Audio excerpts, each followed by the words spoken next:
আসসালামু আলাইকুম। আমার হচ্ছে সেই ভাইরাল কাপ তৈরির পার্ট 2 ভিডিওতে হচ্ছে সবাইকে ওয়েলকাম। এই ভিডিওতে হচ্ছে আমি আপনাদেরকে দেখাবো আমি পরবর্তীতে সেই ক্লে দিয়ে তৈরি কাপটার সেকেন্ড পার্টে কী করেছি। এখানে আমি প্রথমে পুরো একদিন হচ্ছে আমি এই ক্লেটা দিয়ে এই তৈরি করা কাপটাকে আমি একদিন হচ্ছে শুকিয়েছি। একদিন শুকানোর পরে আমি এটার সেকেন্ড পার্ট করা শুরু করেছি।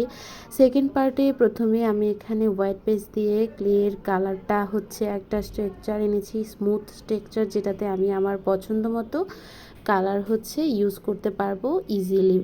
তো সবসময় হচ্ছে আপনারা যখন কোনো হার্ড কিছুতে কালার করবেন তখন সেখানে হোয়াইট পেস্ট দিয়ে নেবেন বা হচ্ছে জেসও অ্যাপ্লাই করে নেবেন, তাহলে সেটাতে পেন্টিং করা খুব ইজি হয়ে যায়।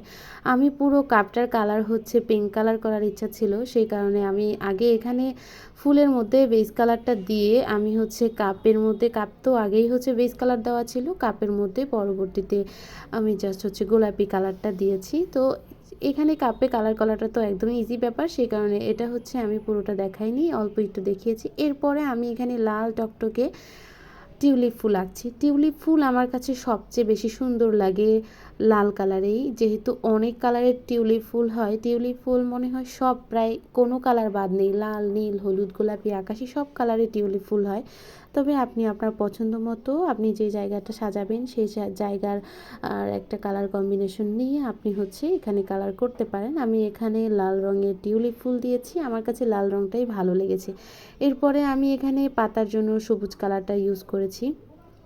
তো এখানে আমার কালারটা খুব ইজিলি বসে যাচ্ছে, কারণ হোয়াইট পেস্ট দেওয়ার কারণে। সবসময় হোয়াইট পেস্ট বা জেসু অথবা এগুলা কিচ্ছু না থাকে, জাস্ট রেডি অ্যাক্রিলিক অথবা অ্যাক্রামিন কালার ব্যবহার করতে পারেন, তাহলেও হচ্ছে সুন্দর স্ট্রাকচার আসবে আর কি পেইন্টিংয়ের ক্ষেত্রে। আর এখানে অনেকেই হচ্ছে আমাকে জিজ্ঞেস করতে পারেন কি কালার ইউজ করেছেন, এগুলা কি উঠে যাবে কি না। আসলে সিরামিক কিংবা কাঁচ প্রোডাক্টের জন্য আলাদা কাঁচ বা গ্লাস কালার থাকে, সেই কালারগুলো ইউজ করলে কখনোই কালারটা ওঠে না, কিন্তু আমি তো এগুলো ক্লেতে ইউজ করছি। এগুলো আপনারা সফট ওয়াশ করতে পারবেন, কিছুই হয় না। আমি নিজেও ওয়াশ করেছি, সফট ওয়াশ করলে আসলে এই রং উঠে না। তাছাড়া আপনারা যদি একদম মানে প্রফেশনালি করতে চান তখন দেখা যাবে এখানে গ্লাস কালারটাই প্রয়োজন। গ্লাস কালারটা ফেসবুকের বিভিন্ন পেজেই পাওয়া যায়, সেই কালারগুলো দিয়ে কাজটা করতে পারেন। এরপর হচ্ছে আমি এখানে ভার্নিশ অ্যাপ্লাই করছি, আর ভার্নিশ অ্যাপ্লাই করার পরই হচ্ছে আপনারা মোটামুটি একটু হার্ড করে ওয়াশ করলেও কিচ্ছু হয় না, এটা অনেক ভালো থাকে আর কি। আর গ্লেসিটাও দেয় অনেক সুন্দর, অনেক সুন্দর একটা গ্লেসিনেসের জন্য প্রত্যেকটা কাজের শেষে ভার্নিশ অনেক গুরুত্বপূর্ণ একটা বিষয়। আমার কাছে দুই ধরনের ভার্নিশ আছে, একটা হচ্ছে স্প্রে ভার্নিশ আর একটা হচ্ছে লিকুইড ভার্নিশ।